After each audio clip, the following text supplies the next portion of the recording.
ndabaramukije mu izina rya Yesu Kristo Umwami muraho mwese. I greet you all in the name of Jesus. I believe you're doing good.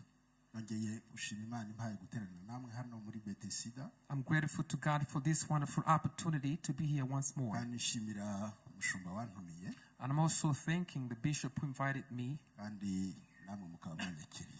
And you have warmly welcomed me. God bless you. Pastor Masumbuko Ngendahayo Yosua. I am Pastor Masumbuko. Ngendahayo Yosua. Ngendahayo Yosua.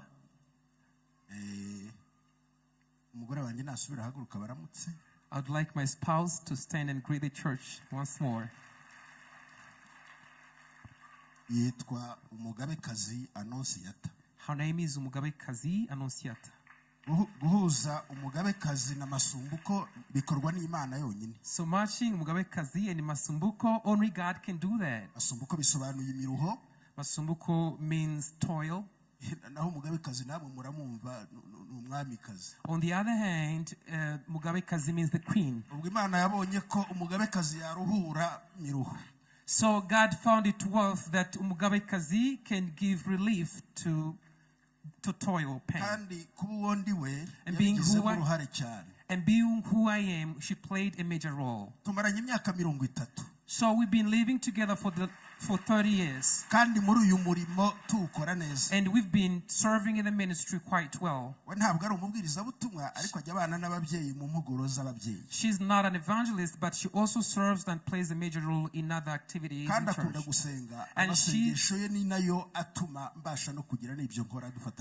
And she loves praying, and her prayer sustains me. Therefore, I would like us to share the Word of God. The Word of God, the theme is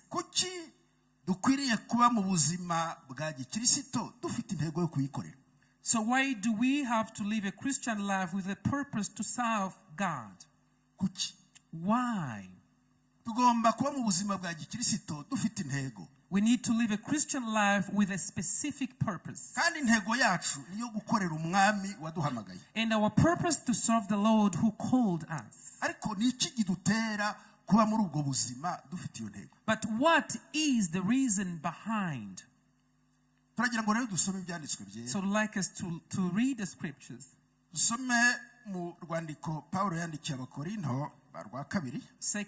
We are reading in the 2 Corinthians. Chapter 5, verse 10. 2 Corinthians chapter 5, verse 10.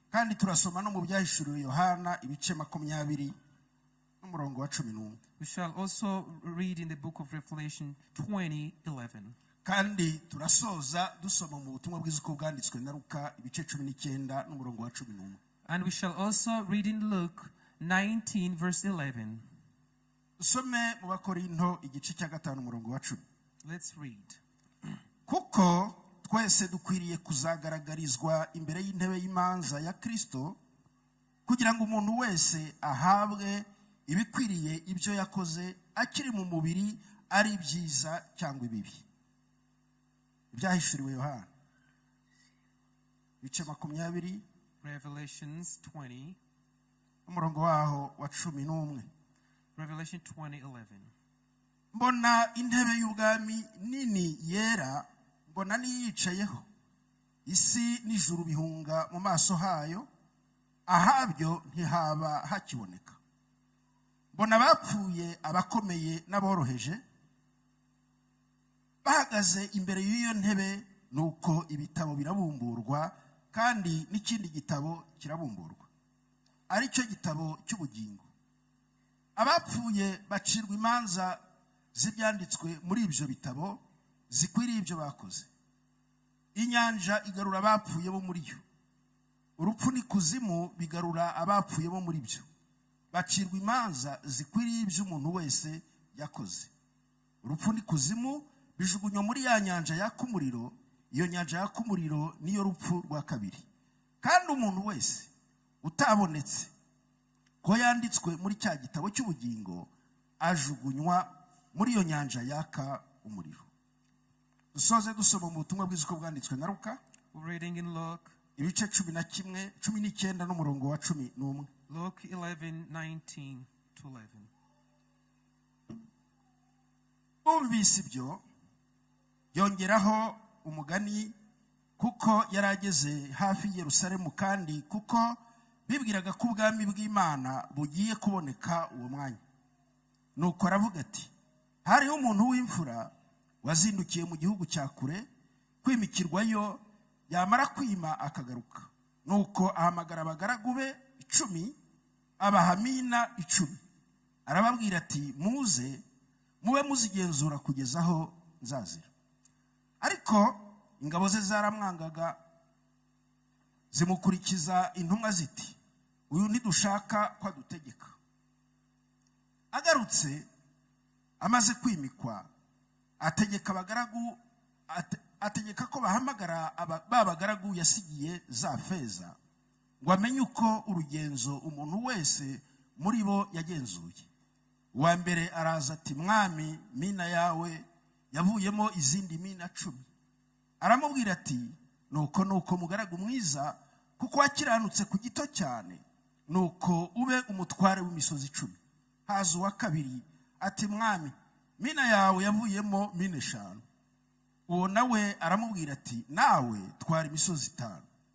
Undi araza aramubwira ati, mwami, dore mina yawe narayibitse ipfunyitse mu gitambaro, kuko nagutinye kuri umunyamwaga, ujyana ibyo utabitse ugasarura n'ibyo utabibye. Aramubwira ati, ndagucira urubanza kubyo uvuze, wa mugaragu mubiwe. Ko njyana ibyo ntabitse, ko nsarura ibyo ntabibye, niki cyakubujije guha abagenza ifeza yanjye ngo bayigenzure, maze naza nkayitwarana n'urugenzo rwayo?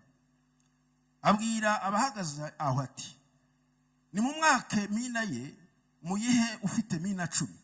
Baramubwira bati, mwami, ko afite mina 10, ko afite 10, ndababwira yuko ufite azahabwa, ariko udafite azakwa n'icyo yari afite. Kandi babanzi banjye batakunze ko mbategeka, mubazane hano mubicira imbere yanjye. Amaze kuvuga atyo ajya imbere, azamuka i Yerusalemu. Imana ihire gusoma ku ijambo ry'Imana.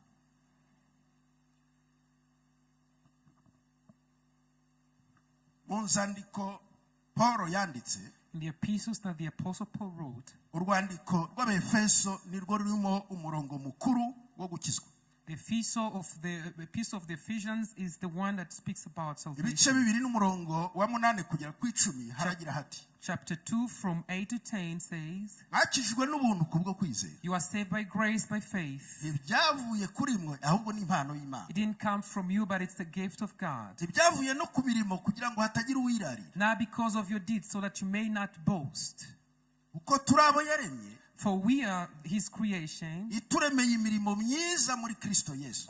created us good deeds in Christ. Iyi Imana yiteguye kera isi itararemwa ngo The tuyigendere. one that the Lord prepared way long before the world was created. Ubuzima bwa Gikristo bukomoka mu gakiza twaherewe ubu. So the life of salvation originates from the salvation we got. Kandi intego y'ubwo buzima bwa Gikristo, And the purpose of a Christian life, ariko gushimira yatugiriye ubuntu. so he had grace on us. Yaturemeye amashimwe kuyikorera. He created us to praise him.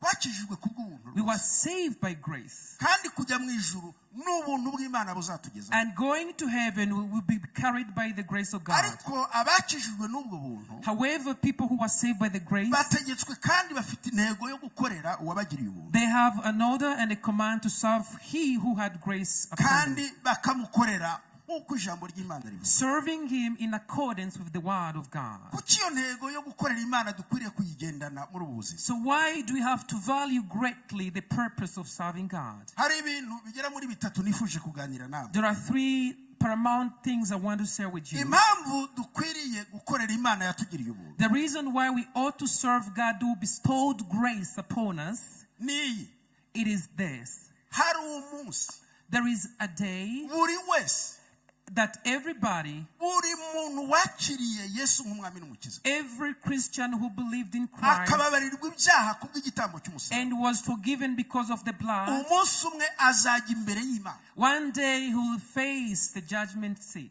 Kandi hari umunsi, And there is a day, n'uwanze kwizera Yesu Kristo nk'umukiza, even those who refuse to believe in Christ, n'uwahakanye Imana kwitabaho, those, the atheists, hari umunsi uwo nawe azahagarara imbere y'intebe y'Imana. there is a day will come where they will have to give account. Hari intebe ebyiri. There are two seats. Intebe ya mbere yitwa intebe y'imanza ya Kristo. The first seat is the seat of judgment of Christ, Twasomye mu Bakorinto ibice 5 n'umurongo wa 10. where we read in Corinthians 5:10. Aravuga ngo koko twese For all of us, tuzahagarara imbere y'intebe y'imanza ya Kristo. we shall all stand before the seat of the judgment of Uwavuze Christ. aya magambo ni Paul. So it is Paul who said this. Nawe yarivuze. He also spoke of himself. Twese tuzahagarara imbere y'iyo ntebe. All of us shall face the judgment. Iyi ntebe y'imanza. The seat of judgment. Nagira ngo nigishe itorero rwo mbonye opportunity mwakoze. So I just want to preach to the Iyi ntebe y'imanza ya Kristo. the judgment seat of Christ. Ntabwo ari intebe yo kuducira urubanza rwo kujya mu muriro. It is not the seat to judge, to condemn us to go to hell. Ahubwo ni intebe y'imanza ya Kristo. Rather, it is the judgment seat of Azaza Christ, gucira imanza imirimo twakoze. where we'll come to judge according to what we did in this Kuko world. imirimo yose dukora Because all the works that we do, ntabwo yose ibiboneye. they are not all Nta appropriate. nubwo yose ibitunganye. They are not all accurate. Biterwa n'uko twayikoze. It depends on how we did it. N'impamvu yatumye tuyikora. The motive behind. Urakoze. Motive ntabwo iba mu Kinyarwanda. Motive ni iki mu Kinyarwanda? Ngaho mumfashe mu Kinyarwanda. Motive ni ryo jambo rya Bibiliya. Hari impamvu idutera gukorera Imana. There is the motive that drives us to serve God. Gutura ni ugutura. So dwelling. Ariko impamvu ituma dutura. But what is the reason? Ugutura kuki? So where do you live? Why? Kuki dutanga icyacu? Or why do we give offerings? Uzi ko umuntu ashobora gutura ntazahemberwe ibyo yatuye. Do you know that people can give offerings, but Niki gituma dukora iyi mirimo yose? that's why we do all these things. Hariyo motive ituma dukora. There is this specific motive Nuko that twakijijwe n'ubuntu. for we were saved by grace. Nishimwe duha umwami wadukuye mu mwijima. So that's why we serve God who got us Maze out of darkness. tukamukorera tubikuye ku mutima. That's why we serve him wholeheartedly Tudahatwa. without being pushed. Nta n'udushyuhije na chorus. No one pushes us, nothing. Muri iyi minsi hari inyigisho z'ibinyoma. These days they are false preaching. Zivuga ngo nimuririmbe chorus ishyushye bakunde bature. It says sing a chorus that is Abo so heated. batura ari uko babashyuhije ku ntebe y'imanza ntabwo bazahembwa.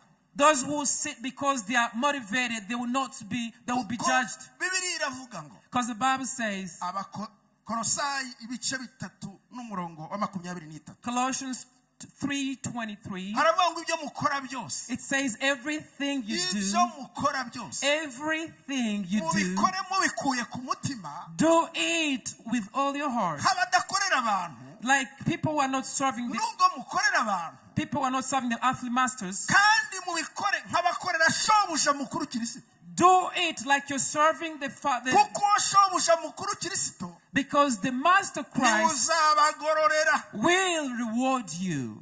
Ungirire neza, unyambike neza, ntacyo nzaguha. Kristo wakorera azakugororera. Bless me, do everything to me, nothing I'll give to you, but Christ whom you're serving will reward you. Rero ituma dukorera Imana. So the motive that pushes us to serve the Nuko Lord, iriya ntebe y'imanza ya Kristo yo mu Bakorinto 5:10. it is because the judgment seat found in the book of Corinthians, N'intebe abizera b'ibihe byose tuzahagarara. it is the judgment seat that we shall all face. Ariko mukunde mwumve iryo jambo judgment. Judgment seat. Urubanza. Judgment. Urubanza. Judgment. Urubanza rutatujyana gihonomo. The judgment seat that will take Urubanza Imana izacira imirimo twakoze. where the Lord will judge us according to our deeds Niyo in mpamvu this dukwiriye world. gukorera Imana. Hari impamvu idutera gukorera Imana. That's why we need to understand this and serve God. Kandi tukayikorera. Hari uburyo tuyikorera. We need to serve him in a specific way. Kuko amaso y'uwo dukorera arareba. For the eyes of who we serve truly see. Kandi we ntabwo areba inyuma, areba mu mutima. And he doesn't see it outwardly, but he Ntabwo sees it areba umubare inside. w'ituro, areba umutima umutima watuye n'umubare w'ituro. He doesn't see the amount of the money you've given, but he sees the motive behind. ubutumwa bwiza mbwiriza, areba umutima n'impamvu kituma mbwiriza ubutumwa. He doesn't see the way you're charismatic, but he sees the motive behind. Kuko umuntu ashobora kubikora agira ngo ashimwe n'abantu. For somebody can do it just to show off. Ntabwo mbabeshya pe. Ibyanditswe byera birahari. I am not lying. I'm referring to the scriptures. Kugira ngo nihute ntaza gutakara, Madam Bishop yavuze ngo uyu muntu ageze hano biramucika. So let me rush quickly.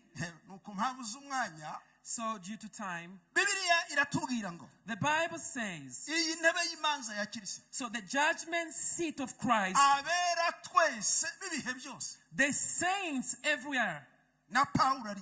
even Paul, Bazaca imbere y'iyo ntebe. they shall all pass before the judgment seat. Nushaka kumenya ukuntu iyo ntebe iteye. If you want to know how this judgment seat looks like, Uzasome mu rwandiko Paulo yandikiye Abakorinto. you will read in the epistle ibice bitatu n'umurongo waho wa 15. Corinthians 3:15. Aravuga ngo It says, nk'umukozi w'umuhanga as a special worker, nubatse urufatiro rutari urundi kereka urwashyizweho. I established a proper foundation. Kandi urwo rufatiro rwashyizweho ni Kristo.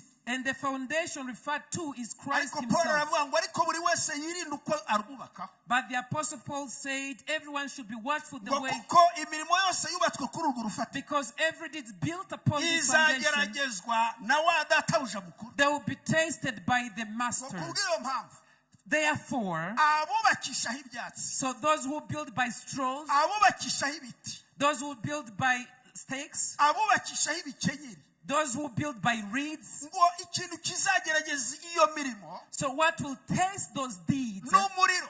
It is the fire. Kandi ibisha byose bizakongoka. And they will all be consumed to Ariko cinder. ngo umuntu niyubakishaho izahabu, But if a man builds with gold, akubakishaho ifeza, with silver, akubakisha icyuma kidashya, a strong iron metal, uwo muriro uzagitwika, the fire will totally consume it. uzatwika iyo mirimo isa n'izahabu. It will consume those deeds. Ariko nugera uzatwika inkamba, ariko izahabu izasigaraho. But when it comes to that, it will burn. Kandi iyo zahabu nisigara, So when the gold is left, uwo wubakishije izahabu azahabwa ingororano. those who built with the gold, they'll be Ariko rewarded. nagira ibyago yarubakishijeho ibikenyeri, But those who built by using ngo reeds, bizakongoka asigariraho. it will be consumed to cinders. Ngo cyakora we azarokoka nk'uvuye mu muriro. However, this person will be saved from the Ariko ibyo fire. yakoze byose But everything he did will be nothing. maze imyaka hafi 40 mbwiriza ubutumwa I've bwiza. been preaching for the last 40 years. Mfite imyaka 38 ndi umuvugabutumwa. So I've been an evangelist for over 38. Ariko kuri iyo ntebe y'imanza, But on the judgment seat of uwo Christ, muriro w'Imana, the fire of God, Masumbuko azahaca. Masumbuko, will pass there. Kandi nahaca, And when he passes there, uwo muriro uzakongora ubutumwa yavuze. that fire will taste the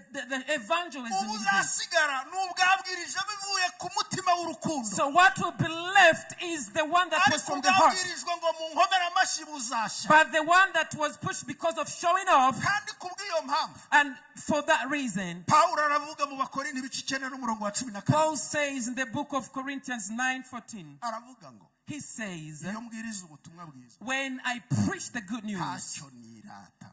I don't boast for any other thing. Ati kandi iyo mbikora, So, and when I do it, mbikora mbikunze bitewe n'aho Yesu yankuye. I do it wholeheartedly because of where God got me from. And he said, iyo mbikoze mbikunze, and when I do it willingly, ndagororerwa. I get rewards. Atari ko iyo mbikora kubera ndi igisonga ndi bishop, But because when I do it because of titles, kubera ndi revera, because I'm reverend, kubera ndi umuntu runaka, because I'm so and ati iyo so, mbikora bene ubwo buryo nta ngororano. when I do it showing up, there is no Ariko reward. niyo mpamvu nkora ibishoboka byose. That is why I do everything, N'umubiri wanjye nkawukoresha uburetwa, even my body is kugira ngo enslaved, nimara kubwiriza so abandi that after preaching, ntazasigara kandi narabwirije abandi. I may not left behind while I Niyo taught others. mpamvu ikigutera gukora That's why what motivates you, ukwiriye kugikora ufite motives nzima, you have to have the kuko authentic, iyo ukorera irebaho mu mutima. you need to have the authentic Naho njyewe motive. ndeba inyuma,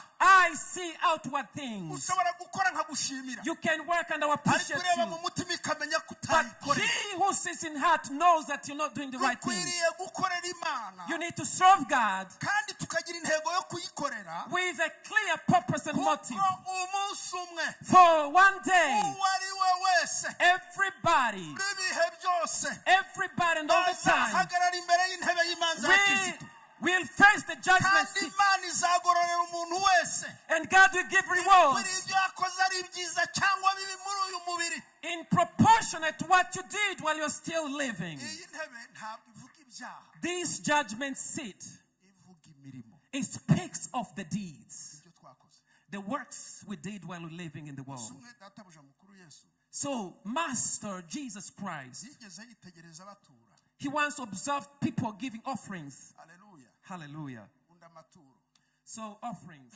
nkunda n'abatura I love offerings and people kandi give nkunda offerings. gutura And I love giving offerings kuko yesu yaravuze ngo duture because Jesus said we should bring our yaravuze ngo offerings. dutange na kimwe mu He icumi said we should give our time. kandi ngo tubitange tubikunze And he said we should give it willingly. yigeze abona abantu batura amaturo menshi He once saw many people giving their offerings, ariko abona n'umupfakazi but he also saw w'umukene sirivuple a widow, a wera poor, afite amasenti abiri only has 2 coins. nkange rero kuko ndi umushumba utuye amasenti abiri navuga ntayaramarira iki se mana yanjye I, as a servant of God, if you give little money, undi yazana miliyoni eshanu nkamubwira nti gahirwe be blessed if somebody gives 5 million, I'll naho have yesu problem. But Jesus ntabwo areba umubare doesn't see the amount of areba money. motifu iri mu mutima He sees the motive in the wabona heart. wa mupfakazi waturaga amasenti abiri The widow who gave the pennies, ngo abwira abigishwa be and he spoke to the disciples. nkunda yesu I love Jesus. avuga uko ashaka Jesus speaks the way he aba wants. mu budahangarwa akavuga icyo ashaka Jesus is sovereign. He speaks the naho way he njyewe wants. bavuga nihonga ngo ejo mutazanyirukanaho I just speak. ariko yesu nyiri itorero ntawe umwirukana mu itorero But Jesus, the big boss, no one can kandi chase him. kuko ari imana yabakunze arashaka ko tuyikorera bivuye ku mutima Because God wants us to serve him with a clear motive. babwira bigishwa be He told the disciples. mwabonye uko batuye So you saw how they gave their offerings. tubabonye b'abafarisayo Did you see how the Pharisees, how they gave batuye the offerings? menshi ari ayabasagutse Those who gave amount, some gave amount of money, the leftover. kandi bayatanze kugira ngo bereke abantu uko batura They gave the surplus. They wanted to show wari off. ku mupfakazi yumvise ubutumwa But the widow, when she heard the good news, amenye ngo nimwibikire ubutunzi bwanyu mu ijuru she knew that she has to aho serve. ingese n'inyenzi zitagera She has to serve in heaven. baravuga ati nta kindi mfite She said, I have n'aya nothing. masenge abiri I only have just nanjye 2 reka pennies. mbitse mu ijuru I am keeping them in yesu heaven. aravuga ngo And Jesus said, ni ukuri verily, uyu verily, mupfakazi yatuye menshi this widow has kuruta given bariya much bakire more batuye ngo babakomere amashyi than the rich who gave the surplus. nitugera imbere y'intebe y'imanza ya Kristo When we make it to the judgment seat, ndakurahiye ariya watuye uvuga ngo bagushime azashira sincerely speaking, what you gave to show off, it will be kandi consumed. ibintu tuzagororerwa n'ibizasigara And what will be left is what will give us, determine our reward. reka nihute mbabwire uriya muriro n'ubu Let me rush and tell you about the fire. igitabo cy'ibyahishuriwe yohana In the book of Revelation, yohana yeretswe yesu John had a revelation about Jesus Christ. yari yarabanye na yesu imyaka myinshi He had been with Jesus for many years. kandi yesu yaramukundaga yari inshuti ya yesu And Jesus loved him greatly. noneho mu gihe yari ku kirwa cy'ipatimo azira guhamya And when he was at the island of Patmos, yari mu persecuted, gahinda hari ku munsi nk'uyu he was anguished. It was a yari day yishwe like this. n'agahinda yuko akumuye itorero kandi ataririmo So he was angry, he was concerned. ngo hari ku munsi w'umwami wacu It was the day of the Lord. mbese muzi umunsi w'umwami wacu Do you know the day of ni the umunsi Lord? umwami yazutse yatsinze urupfu n'icyaha ni kuwa mbere w'iminsi irindwi It is the day that Christ overcame the niyo death. mpamvu tumuramya ku cyumweru ni umunsi w'umwami That's why we worship him on Sunday. It's the day of the Lord. abayahudi n'uyu munsi baracyasenga ku isabato The Jews still worship on ariko Sabbath. abizeye yesu basenga no kuwa mbere w'iminsi irindwi But they who believe in Christ still pray ngo on the kuri uwo seventh munsi day. wa mbere w'iminsi irindwi The first day of the seventh day, ngo yohana yari yicaye ababaye John was seated saddened. aravuga ati yo mu Efeso barateranye. And he said, Ephesians, they are gathered. Ati none ngewe ndi ku kirwa And cy'Ipatimo. while I'm here suffering, Ngo akifite agahinda. as he was still anguished, troubled in heart, Umwami nyiri itorero rya Efeso. the Lord, the owner of Ephesus, Bamuturuka mu bitugu. he came from the Ngo back n'ijwi with a loud rimeze voice, nk'amazi asuma. like rushing water, Ngo riraza riramuhamagarira mu bitugu. and he came from the back Ngo riramubwira ngo Yohana. and told him, John, Yohana, Yohana. John, John. Wahindukizwa no kureba umuhamagaye. He turned to see who was calling. Wamubonye. Upon seeing him, Wabona amaso ye n'ibirimi by'umuriro. his eyes were like the flames of the Wabona fire, yambaye umwambaro wera de. and he was dressed in a white garment. Wabona ibirenge bye ni nk'umuringa waciye mu ruganda. His feet were like silver. Wari kwarebye amaso y'ibirimi by'umuriro. But upon seeing the eyes like the Ngo fire, yikubita hasi he aramuramya. fell prostrate and Warangije worshipped.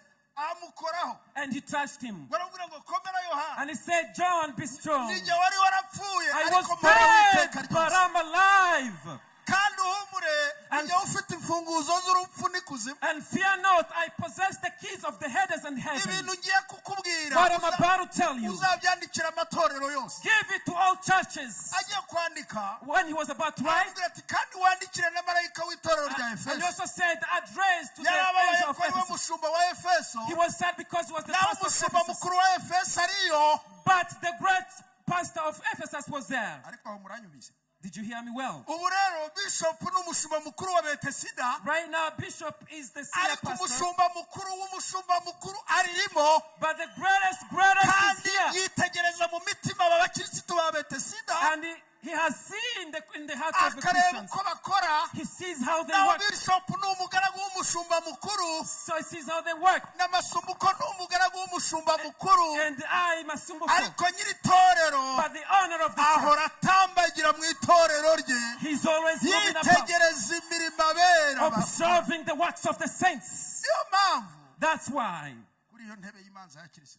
the judgment of seat of Christ, Bene data. brethren, Kuri iyo ntebe y'imanza ya Kristo. on the judgment seat of Christ, Azaba yicaye. he will be seated. Yesu azaba yicaye. Jesus will be seated. Kuri iyo ntebe. He'll be comfortably seated. Niwe mucamanza w'imirimo. He is the judge of the Kuko deeds niwe dukorera. because he's the one we serve. Niwe dukorera. He's the one we serve. Bibiliya iratubwira ngo The Bible says azicara kuri iyo ntebe y'imanza. he will sit at the judgment seat. Mumbabarire nishaka ndanagarukira hafi. Forgive me, baby. Ariko murebe uko tuzahaca. So, but this is how it's going to go. Murebe uko tuzahaca. This is how it's going to go. Ubundi Normally, itorero.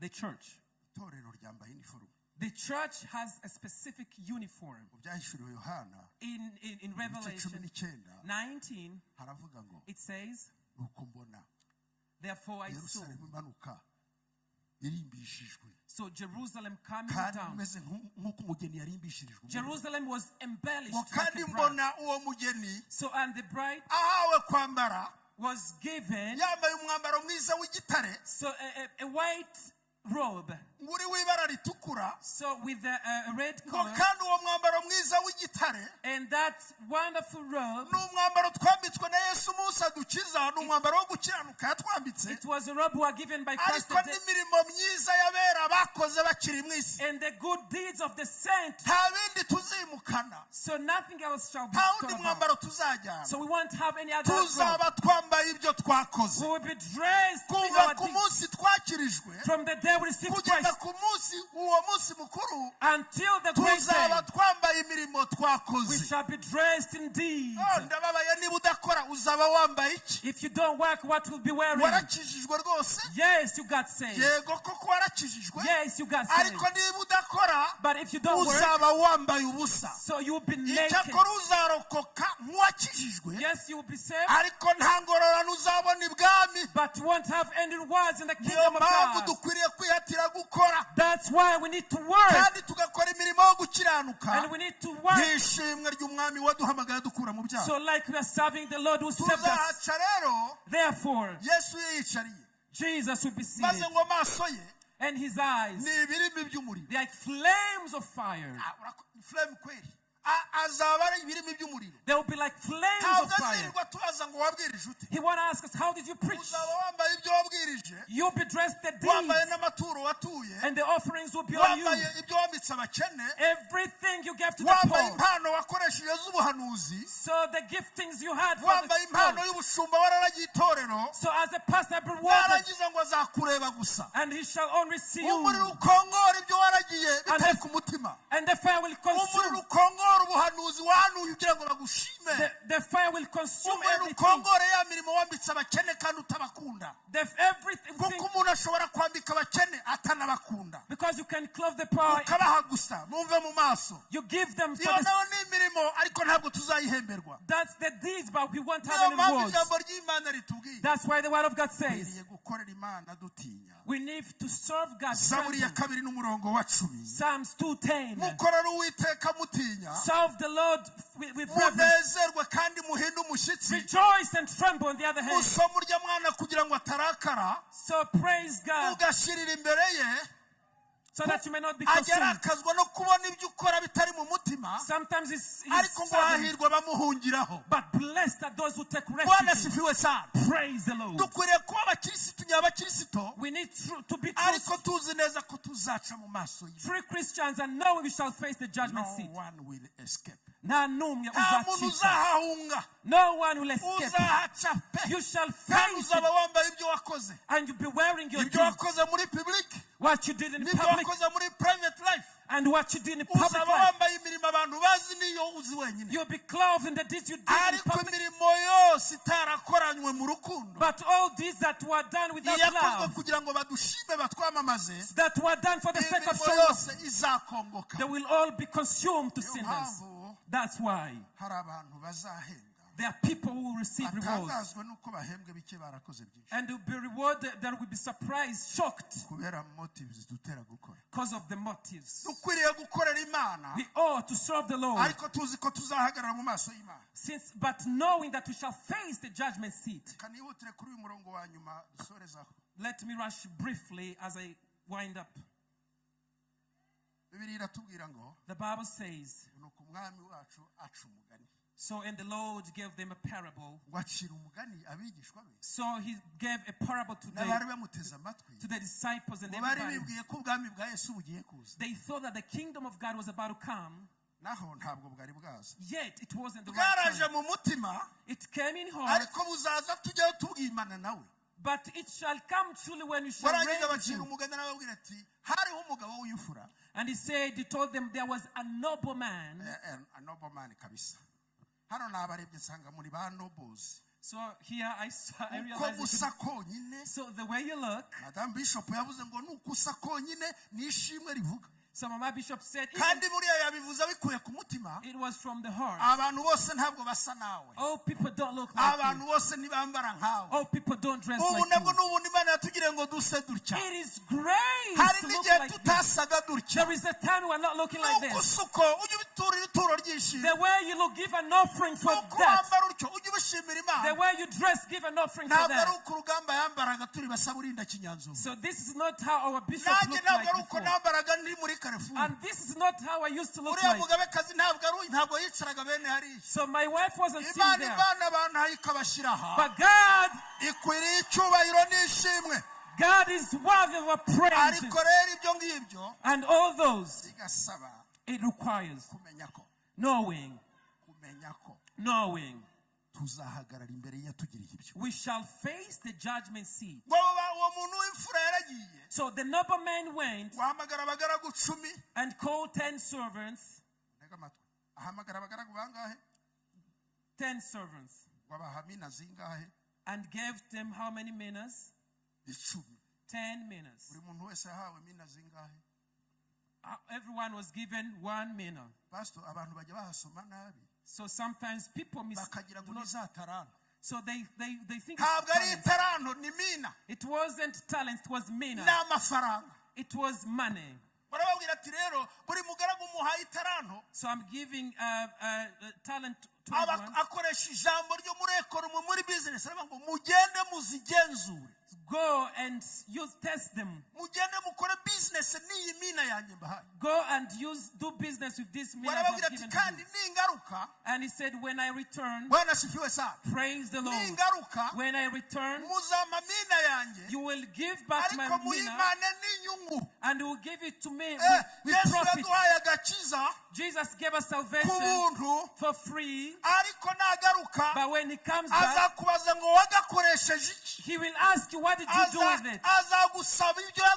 He will ask you what he gave to you with profits.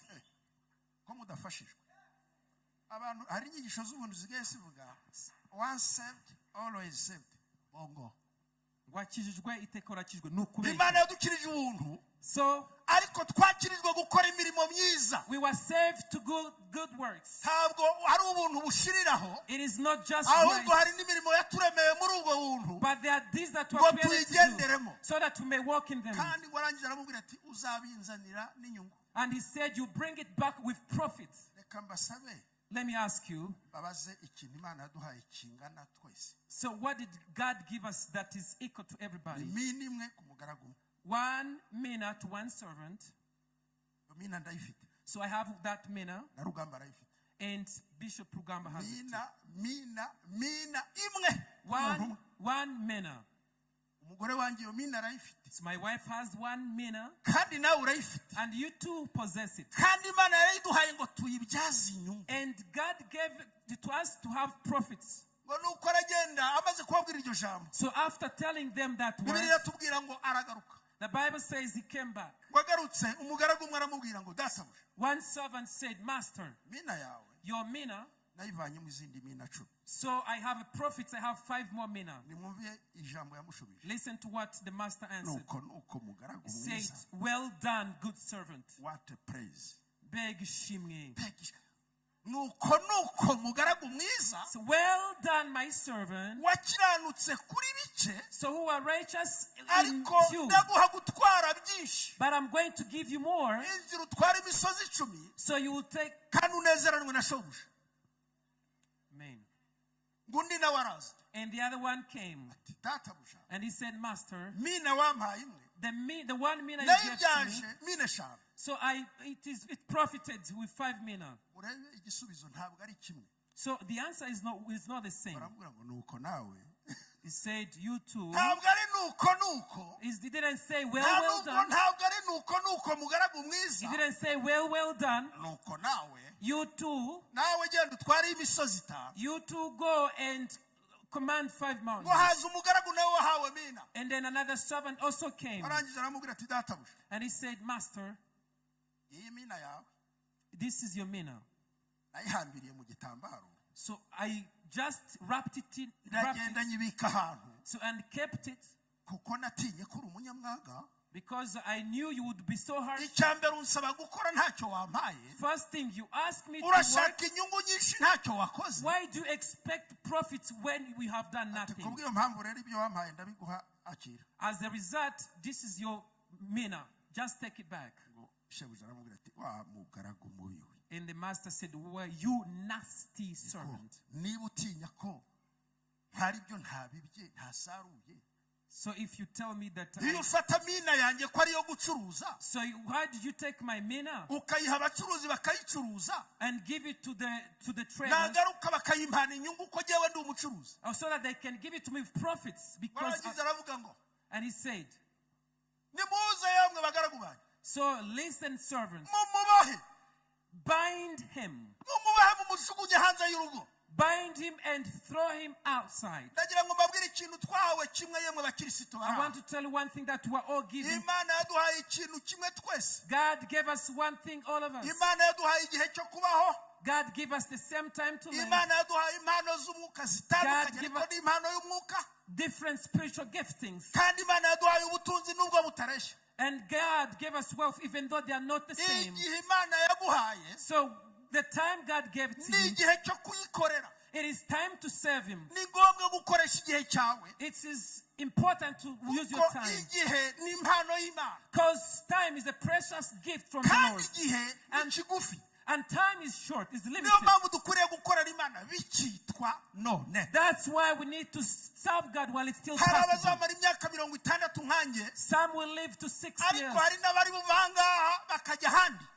Some will be moved from here to somewhere Igihe else. gifitwa n'Imana. Time is managed by God. Kandi nta muntu Imana yahamagaye itahaye impano. And God gave a gift to everybody. He gave some to be the shepherds, others evangelists, others intercessors, others helping others, so that all gifts may serve God. God gave a gift to everybody.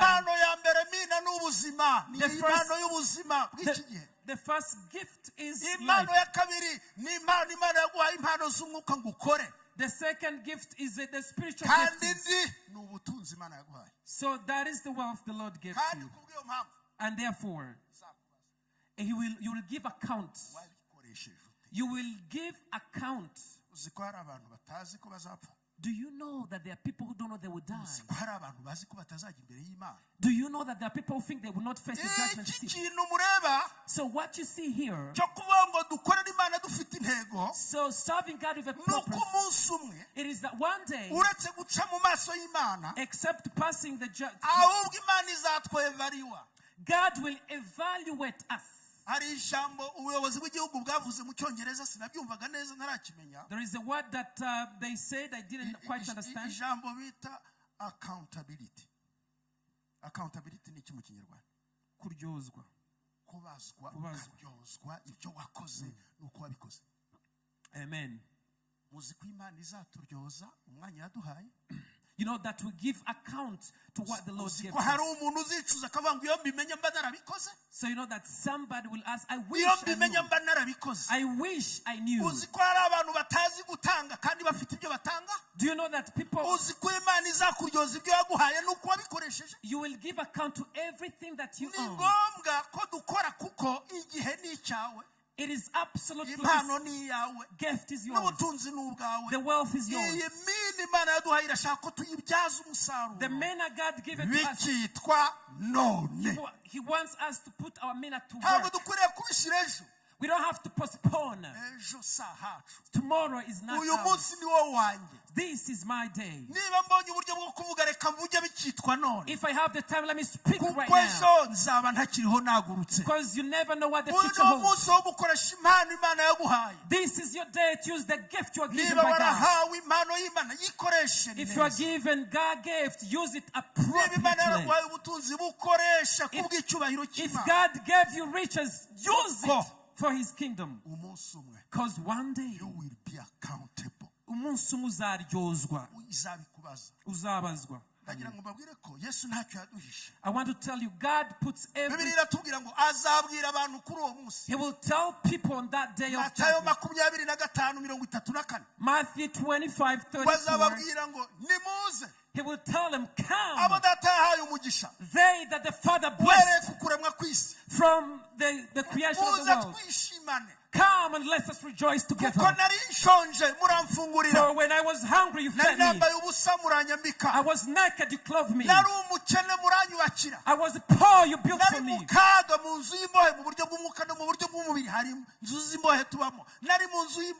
I was in the prison. You came to visit me. And they will answer him, when did we come to you? When did we clothe you? And he will tell them, since you did it to the least, it is I that you did it. And he will tell people, so you did nothing. He tell them, go away. Go to the head as the fire prepared for the enemy. For when I was hungry, you didn't feed me. I was naked, you didn't clothe me. I was poor, and you didn't visit me. I was sick, you didn't come to visit me. Church, the deeds. It's not this that you see. So in the hospital, the church is supposed ngo tuyibyaze umusaruro. Hallelujah. Yaguhaye kubaho none. He gave you life. Yaguhaye ubutunzi none. Yaguhaye impano none. Uzikore kugira ngo Imana ihabwe icyubahiro. So that you may use. Kuri wa munsi izakubwira ngo injira. And the day will tell you, come, my servant. I want to wind up.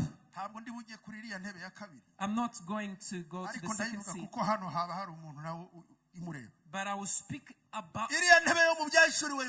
So the seat in the book of Revelation.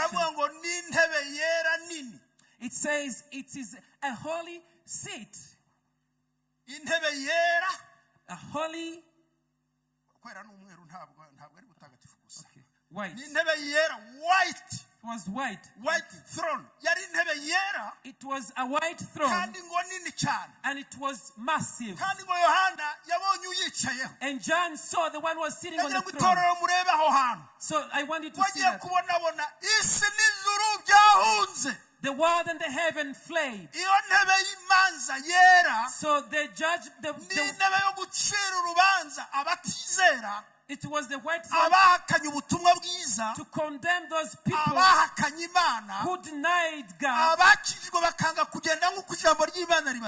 Those who were saved but did not walk according to the word of God. He will stand on that throne. So the world and the heaven will flee. And there will be books upon books. And those who will be there, they will be judged according to what's written in the book. And everyone will not be found in the scroll. He will go down to the Hades with fire. There are two seats. There is the seat of the saints. And there is also another seat where people will be judged. This is your day to receive, so that you may flee, that you will not be judged. But the believers, we need to get ready to go before the good throne and to be rewarded according to what we do. This is the right day to serve God. And know that God gave you the time to use it.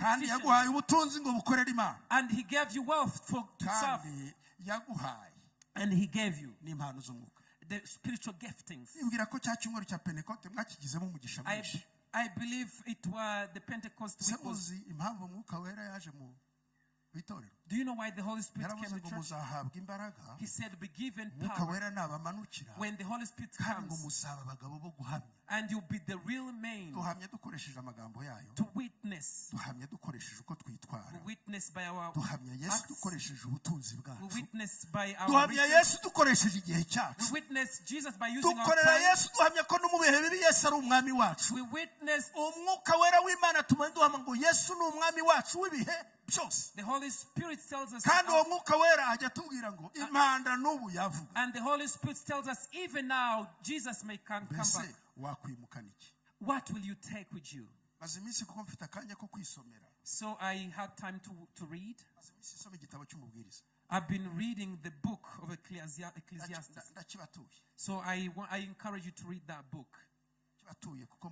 I encourage you because you're nobles. Read that book of Ecclesiastes. You're nobles.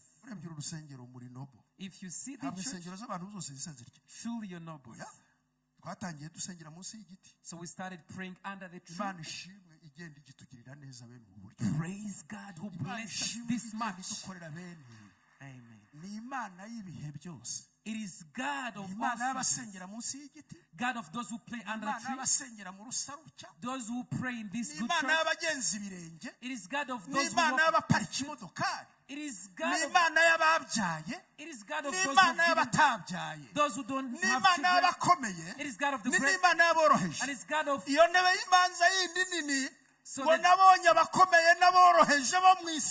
so I saw the throne.